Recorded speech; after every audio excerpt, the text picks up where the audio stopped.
Vladimir, please unmute yourself.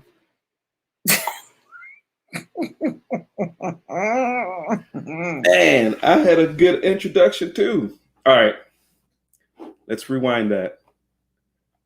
Sorry, I think I was on mute for like 5 minutes. Anyway, welcome back, good people. My name is Vladimir Vivien, and we are live. Well, until I unmuted myself, we were live, but now we are really live. And this is 10 Minutes of Go. And this is an introductory series where we talk about Go, and we've been doing it for the last 8 episode. Today is the 9th episode. We've done it for a couple months now. And if you're interested in following us and see what we've been talking about, go back and check us out. We've covered a lot of ground since the first episode. And if you want to pick up Go and you're interested in seeing what we've been talking about, go back from episode 1 all the way up to what we were talking about today, and you can catch up and learn with us. Once again, my name is Vladimir Vivien. I am a developer, a software engineer, primarily in Go. I have also authored a book on Go called Learning Go Programming. And if this is something you're interested in, please check out the book, pick it up from Amazon or wherever books are sold. So what are we going to talk about today? We are going to do a review of what we talked about last week, as we always do. So we'll see what we talked about last week. And then today, we are going to talk about web development in Go. We're going to look at how the Go package that you use to do HTTP programming. We're going to talk about creating simple web servers, look at how Go supports serving static files or handling responses and requests, generating dynamic content. And then we're going to look at how we can create a simple application for a web service. So again, let's do a quick review. Last week, what we talked about, we talked about I/O. We talked about input output, and we covered the way that you do I/O in Go, the different types that are supported in the Go library. We talked about what I/O readers are, what is considered an I/O reader. We talked about in-memory I/O reader, and we talked about files I/O reader. We talk about I/O writers, which are any types that you can use to write to a destination. We talked about in-memory I/O writers, and we talked about files.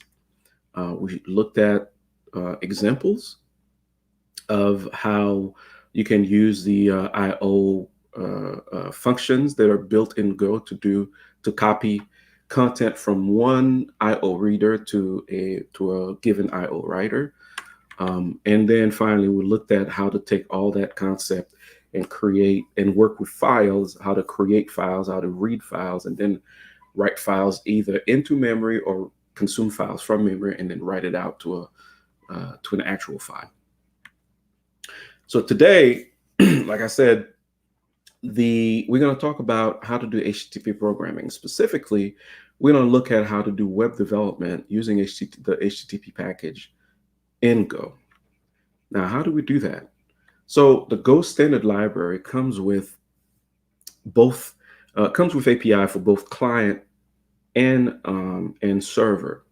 Now, we won't go into the fundamentals of how you do HTTP programming, but if you've done HTTP programming in other languages such as Node or Python, you should be familiar with the concepts that we're going to talk about today.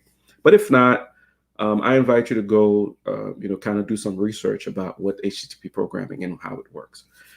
But in Go, we have both client and server. But today we're going to just focus on the server side of HTTP programming.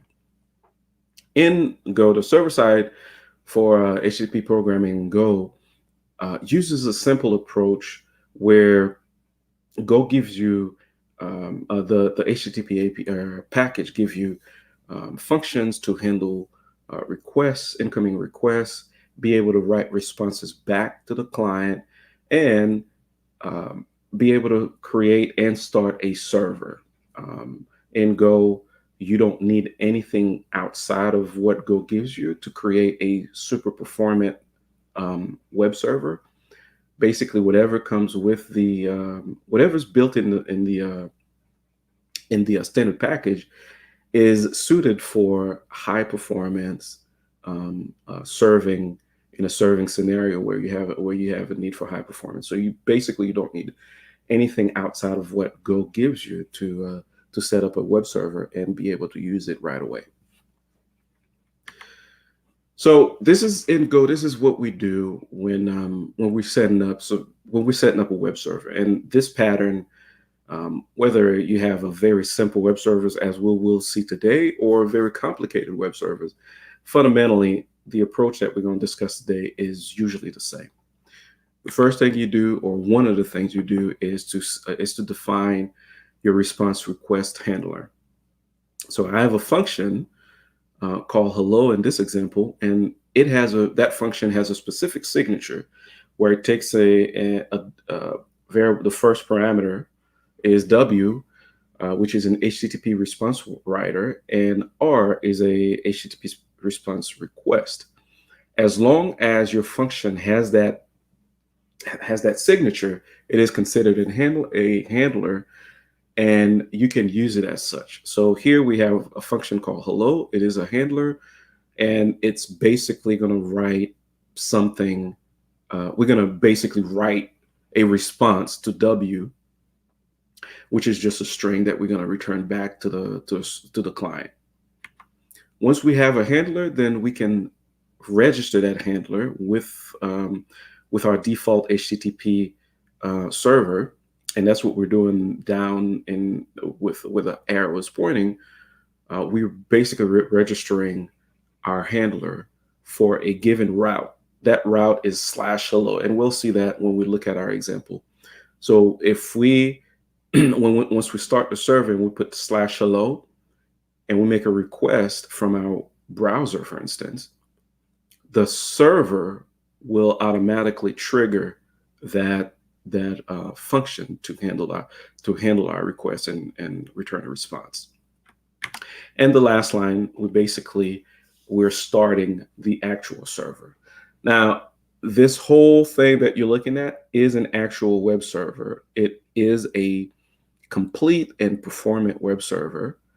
And as long as you're running this on the server in somewhere where it's accessible, you should be able to access that web server and get that response with no problem. And we'll see how to do that. The server side, doing server-side web development in Go.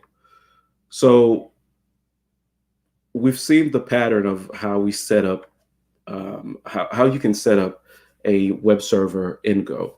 Now let's look at the different ways in Go you can use that setup and what you can do with that setup.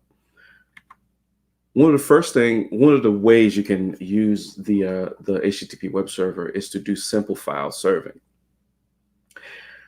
If all you need to do is to just return static files, then you can use the Go as well to do that. You don't have to program anything other than specify in Go a built-in handler called file server, and then you point that to a directory that you want to serve. And at that point, everything in that directory can be accessed on the port that we have down here. Okay, in the listen and serve. And we'll look at demos in a minute, but I just want to go over the different types of, or the different approaches for how you can use the web server. So file serving is one way. The next thing you could do with the HTTP package, you can do templated HTML content. What do I mean by that? Well, if not only you can serve an HTML file, but inside that HTML file, you can have placeholders, as we see on the on the left side, right here, we have placeholders. We have something called dot message, and we have something called dot time, and that is in our HTML. And then we can use code in our HTTP API in our Go program that will make sure that we can parse that file, and then when we serve it, we'll be able to render content in that file as it gets to the client. Again, we'll see that in a second. So that's HTML template. So we've seen how we can serve static file, HTML template, and lastly, if we don't have any need for those two things where we need to serve static files or HTML template, the last thing we could do is completely take over how we want our server to work programmatically. And when we get to that point, then we can do whatever we want. We can return dynamic content. We can define multiple handlers, and all of that we can do programmatically in Go using the HTTP package. All right, so that's a lot of talking. So now let's go ahead and look at some code that will show us what we've been talking about. All right, so the first example, as I mentioned, is how we do the file serving. So here's an example. Make sure we can see everything. Okay. We see here in this directory, we have a static file, an HTML file, and we have a file called static.go. And in static.go, what we want to do is to use static.go as a file server. And as I had mentioned earlier, all you have to do when you want to create just a plain simple file server is to create a built-in handler. So this handler is provided by the Go API, by the Go HTTP package. So you don't have to write it. You just have to instantiate it with a directory, as I'm doing here, and that directory is pointed locally to this location right here. So once we have that, once we set up our handler as a file server, then we can come here and start the server, the default server, and we want to start it on port 8080, and that's what we're going to do. So let's go ahead and run that really quick. All right.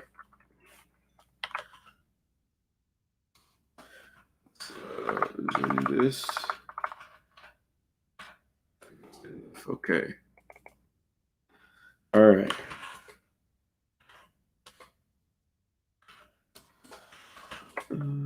CD. All right. So as you can see here, we have two files. One is the actual Go file, and hello.html, which is our static file that we want to serve. So when I run this,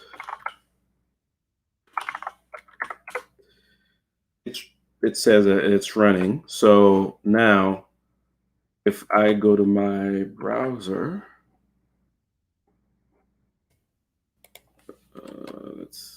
okay. Actually, I want to show you this. So as you can see, part of what it does is it supports directory listing. So because if you go back to the code, I'll show you real quick. We are pointing directly at the location where the binary is running, so it's serving files from that location. So we see that in there we have two files, the HTML file and the actual source code that we're working on. So now we can say, hey, I want hello.html. And we see that it serves that static file for us with no problem, which is what we expect. So this was our first example, static, showing how you can do static HTML.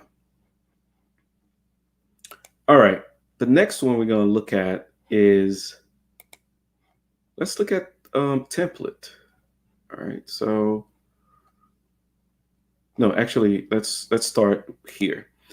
Let's start with the way we're gonna see how we can use the HTTP API to write code to actually serve content. So the first example shows you how to pull in content from a static file. Now we're going to use the HTTP API itself to actually push content back to the client. So the first example here is the example that we saw in the slide, where we start here. We're creating our own handler. So previously in the static example, we were using a built-in handler to return static file for us. Now we're going to define our own handler, and we're giving it a path or a route. So we're saying when we put /hello in the URL bar, we want to trigger this function hello, which is defined up here. And as I had mentioned earlier, because this function has the proper signature, it can be used as a function handler. And here, all we're doing is returning a plain text back to the client. And down here, we are starting our default server, our default HTTP server, and we're starting that on port 8080. So now, if let's stop this server. Hello web 1, and then go run. All right. So our server is running. So now if we go, all right, this is not the path that it recognizes. So if we put just /, it'll actually, there you go. That was a cache. That was a cache page. So when I refreshed it, you see that if we put a /, it says, hey, nothing is found. But if we put the actual HELL, this is kind of tiny.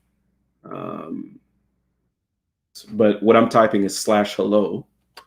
And when I type /hello, we see that our function actually got triggered. The function here got triggered, and it returned hello, I love Go. All right. So plain and simple, nothing too complicated here. Now let's look at the next example. The next example shows, it's pretty much the same example, but it goes a little bit further to show you what you can do here. When you're defining your response handler, what you can do, one of the things we can do, we can specify the content type that we want to return back to the client. Before, if you don't specify anything, it'll return a plain text return type. Now, if you want to override that, you have to specify the header, which is what we're doing here, content type, text HTML. And one of the things you can also do is write a status back to the client to tell the client that everything was okay. By default, if you don't do that, the client will get the 200 as long as the resource was found and everything is working. If you don't specify the status okay, the API will do that for you. And then down here, we're doing what we were doing before, which is writing a plain text back to the response stream, so that that response can make its way back to the client. Down here, we're doing something slightly different. We're still defining. We're still defining a handler right here, and we are, yes, and then we're starting the server. Okay, I want to make sure. Oh yeah, okay. So we're creating a new server, and the reason why we're doing this is if we want to have more control over how the server behave. If you don't specify this right here, and we do it as we were doing it before, using the HTTP package to create the server, basically what we're doing is we're using a default server that's built in the package. But if we want to take control over how that default server behaves, we can do that with our own server, and that's what we're doing here. One of the things you can do is specify timeout, write timeout for the connection, and we're setting up the port as we are doing before as 8080, and we're telling the server that we want to use the default server mux. And we did not talk about what a server mux is, but it's basically something that allows you to set up route, like we saw earlier, where if you put /hello or if you put / something else. Since we're not creating a server with multiple route, I didn't go over it, but you can have a server that has not more than one route, and each route points to a different handler function. Okay, so this example basically shows you how you can take control over the behavior of the server and configure that. It also shows you how you can configure the header response that goes back to the client. Other than that, it basically does the same thing. So if we run that, it'll return the same. Same response.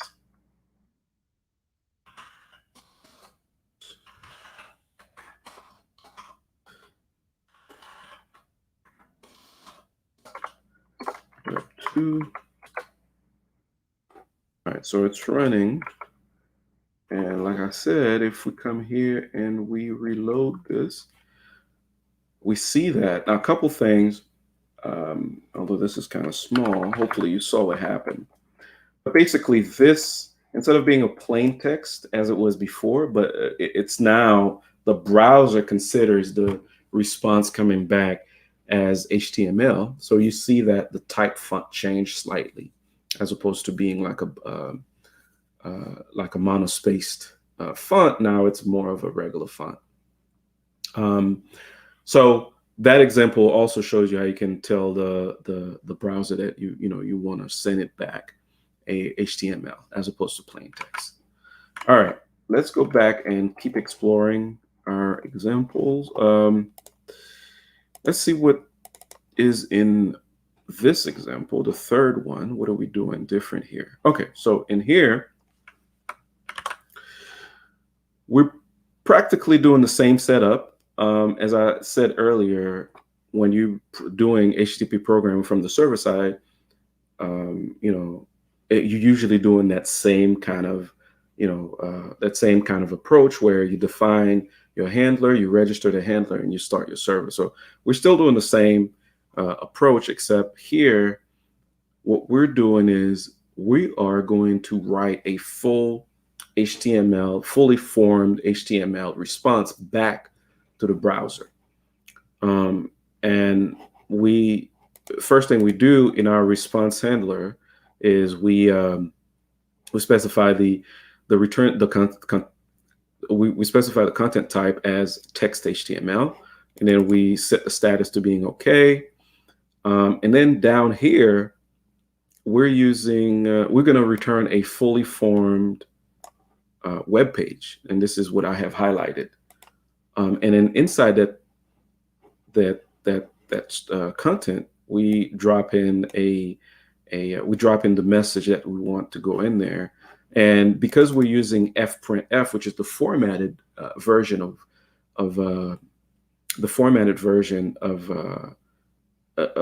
printf, which we were using before, now we can put text parameters in there, and this is what we're doing. So we put message.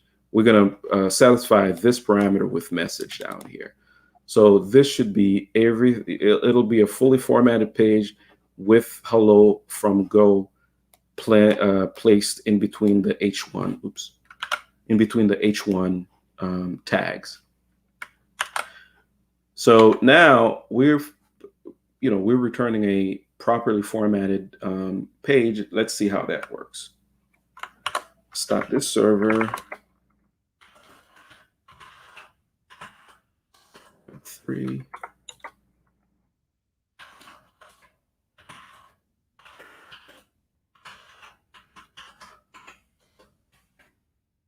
Okay, so it's running. And now let's go ahead and refresh. Now you see it's even more, it looks more like a web page than it did before. And if we do a view page source, you'll see this is what we returned from, what's being returned from the Go based HTTP server that we're writing. And we see that message that we injected in the HTML is, I'm highlighting it here. So again, this example is still the same thing. We're doing the same thing. We're setting up our handler function, but now instead of returning a plain text or just a simple text, we're actually returning a fully fully formatted web page. But this probably will not scale properly, especially if you have a web page that's very complicated, very long or very large, and where you may need to place in different pieces of data in that page all over the place. So this approach where we're basically hard coding the HTML page in the Go code does not scale really well if you have, if you have something a little bit more complicated. To handle that, or to as a solution to that, what we have, or what Go has, is what we call templated text parsing, where you can create your HTML separated from the Go code, and inside that HTML, you put in what we call template placeholders, and in those placeholders, Go will basically inject values automatically for us. So let's see how that is done. Okay, let's close this. Let's look at the template example. First of all, let's look at the HTML.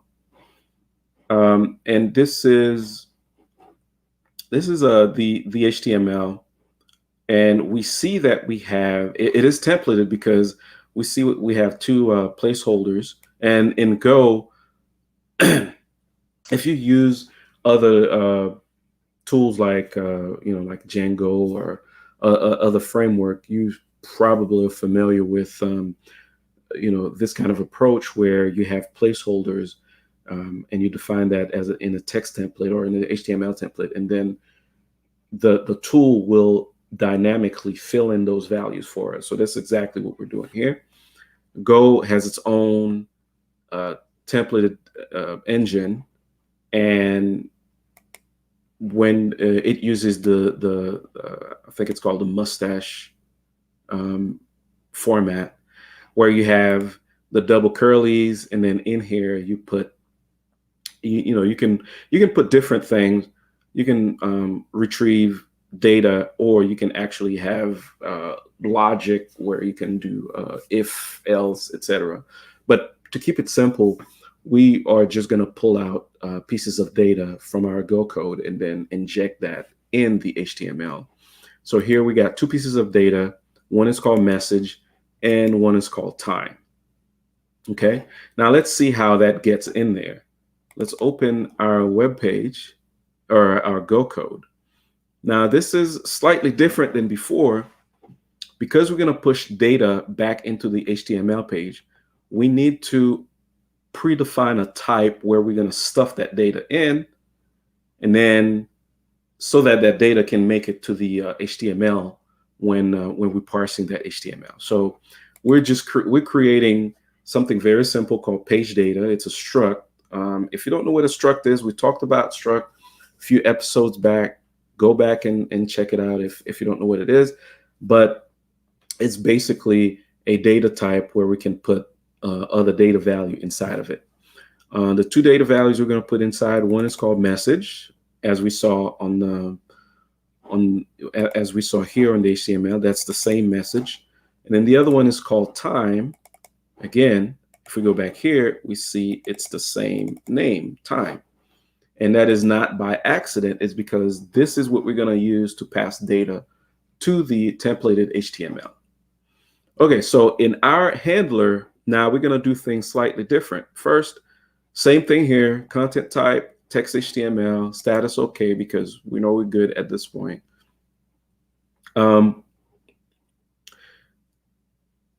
Now we create a new instance of that page data struct that we define up here, okay?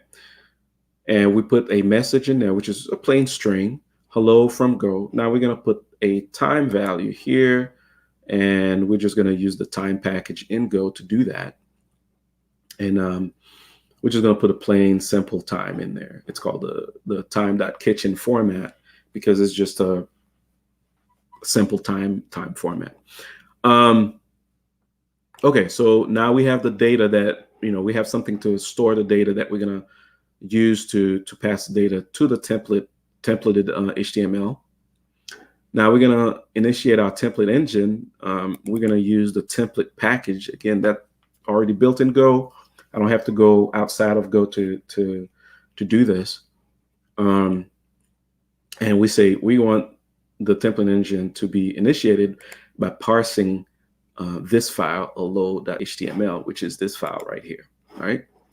Okay, so we parsing our file, and that function call will return two values. One is the templated file, and the other value is an error. So we're going to check to see if we have any error. If we run into any error, it could have been a parsing error, could have been all kinds of error. We're not going to continue. We're going to tell HTTP or we're going to return a response to the HTTP client and say that we have an error. We're going to write it here to our response, the error value, and then we're also going to return a status. We're not no longer going to return. We're going to basically overwrite the status okay, because we're going to say there's some kind of internal error, and we're going to return that back to the client. Now, if everything is good down to this point, we're going to execute our templated content. And the way we execute it, we pass in where we want it to write the result as it parses the templated content. And we also pass in the data, the data store, where it can find the data that we have embedded on the HTML file. So we see that it needs .message and .time. So we're going to pass it a value that has those fields in it. And we saw that here, message and time. So that's what we're passing down here. And when that gets executed, it's going to basically parse the file, inject those values, and automatically stream the response back to the response writer, which is that W.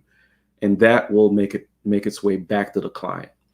Again, if any error occurs while we're doing the execution, we're going to do the same thing we did earlier. We're going to override that status okay that we declared earlier. We're going to create, we're basically going to return an error with the error message, and an internal error value is going to go back to the client. So it's a lot of talk just to, I want to make sure that we all understand what's going on. And the rest is basically the same thing we did earlier. We have our own server. We start the server. We're starting it on port 8080. And now if we run this, let us start the server.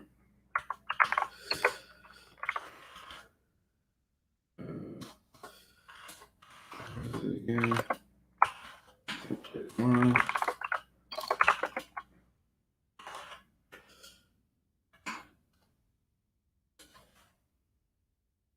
There we go. Now it's running. Let's do. Here we go. You see the result when we reload the web page. It gives us the message, which is the message that we injected from from the data page, from the struct, and the time is the value that also is coming from Go dynamically. So if we reload that page, it's still 241. That's why it's not. But we could do something real quick just to show you what is going on here. Let's come here and change this.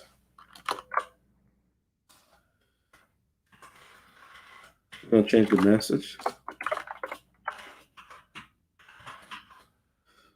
Okay. We changed the message, and we got to stop the server and restart it.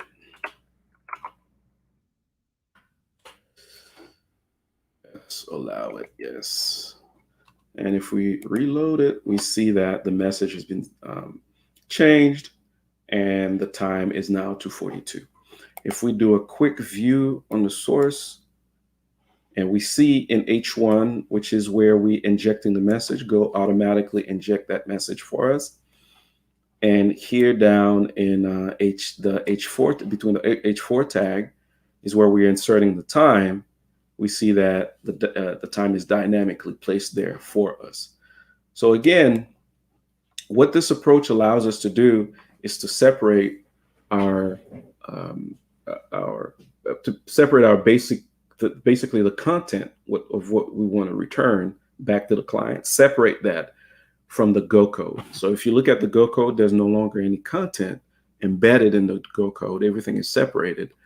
But when we send that data back to the client, we're still able to dynamically inject data value inside that web page before it gets delivered back to the client. So we've seen, three ways of using the Go for HTML or for web development. We can return static web pages.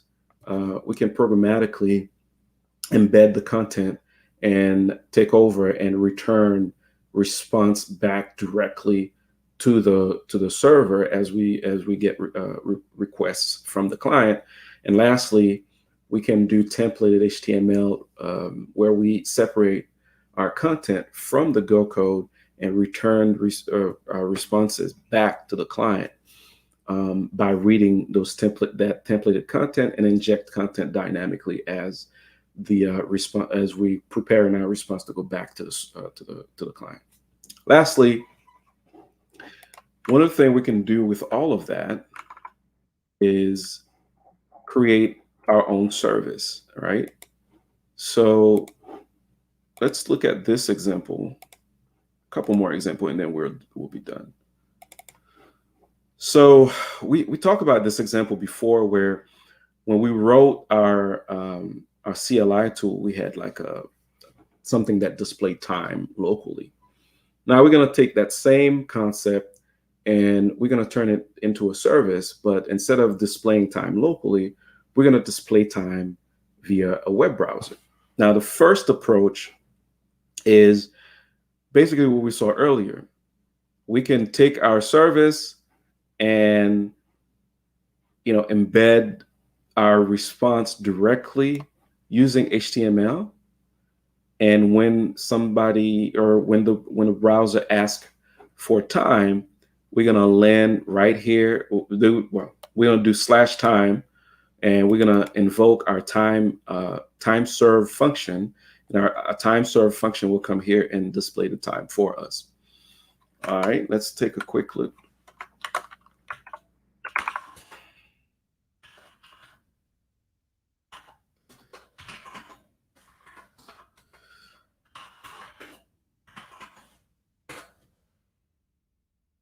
All right, so we see that I have a output statement that tells me that the server is starting, and this is what's happening right here. Okay, so now our server is running, or our service is running. All right, we need to put /time, TIME. And you probably can't see that, but when I when I put /time against the server, when I request that /time, it gives us what we expected, which is a time string. Now, as a service, sure, that works, but because it's returning everything as let's do a view source, it's returning our response as a full HTML page. While that's useful, if I'm writing, if I want to consume that service as a client, it can be kind of awkward because now I have to parse HTML just to get to the value of the actual service data that I want, which is the time.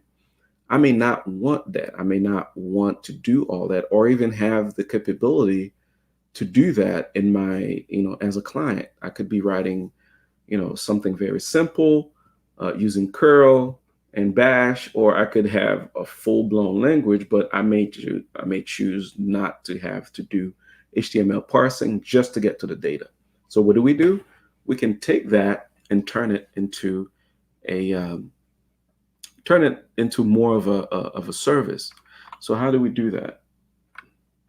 One of the things we can do to do that is to take that and where is it? There you go. Is to take that and return a JSON formatted piece of data. And this is what we're doing here. And to do that, we're going to do a couple things. First, we're going to change the content type. We're no longer going to return HTML, text /HTML. We're going to change that to /application JSON. This is so that our client know what kind of data is coming, it's going to receive. And here we're going to set up the time and the date and the time as two separate pieces of data. And we're calling format time, which is this function, and that function is not doing a whole lot. It's basically we pass it one of these keys, and it formats the time for us. And we talked about this example again when we created the CLI tool. So if you're interested to see what's going on, go back and check that out. But I'll show. This is where we're doing the mapping of these keys. So if I say time 12. I'm interested in something that's formatted this way. If I say date time short, I want something that's formatted this way, et cetera, et cetera. So that's basically what's going on here. So date time short and time 24 is what I'm interested in. But now, instead of returning HTTP or HTML formatted data like we did before for a web browser, we're gonna format it as a JSON and returning it back to the client. And that at that point, the client can decide how it wants to handle that particular pieces of data coming from the server. So now let's save that. And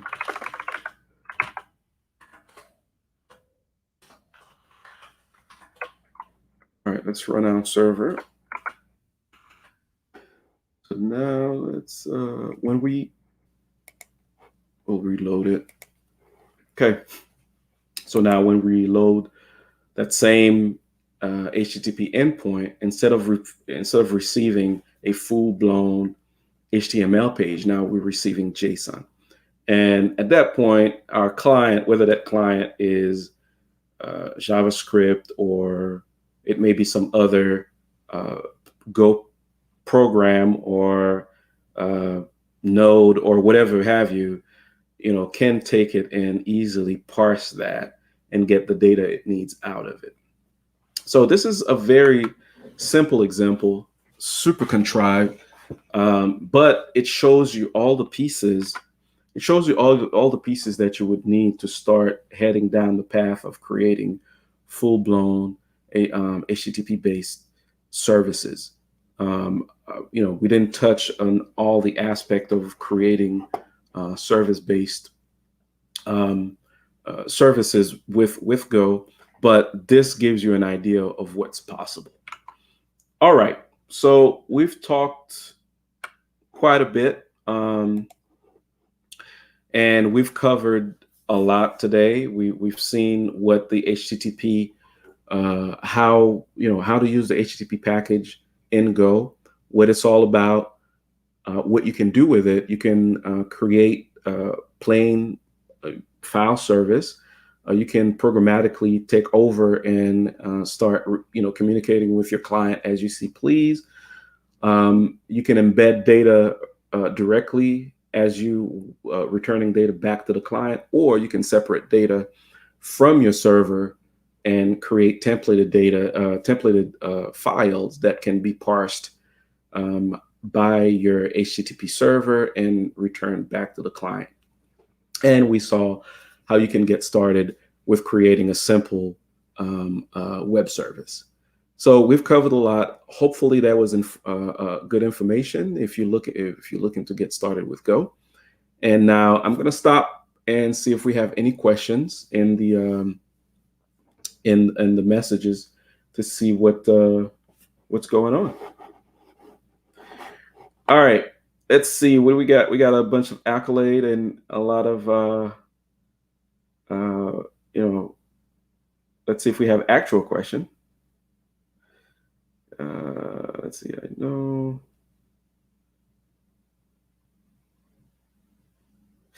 Yes, it doesn't look like I have much questions. So either I did a great job or you guys were sleeping, but I'm pretty sure it's the former. But you know what? I'm gonna keep bringing you bang up. Let's see. Wait. Maybe I have a question now.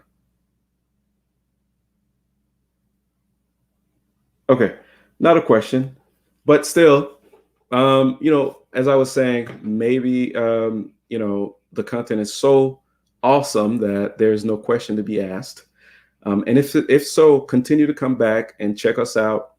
And if you are interested in, and this was good and informative for you today, go back and check previous sessions, because I covered a lot in those in the last couple months that we've been doing this. And if this is your first time coming here, please go check them out. If you've been following along, thank you for coming back, and we will see you next time. Let's see. Wait, are there any questions? If there are questions, I'm not seeing them. Let's see. All right. Yes, I don't think there's any more question. Anyway, thank you for showing up. My apologies for starting on mute today, but that's what happened when you're doing things live. You run into glitches like that, but we caught it early enough, and we still ended up having a great show. Once again, thank you, and we will see you next time.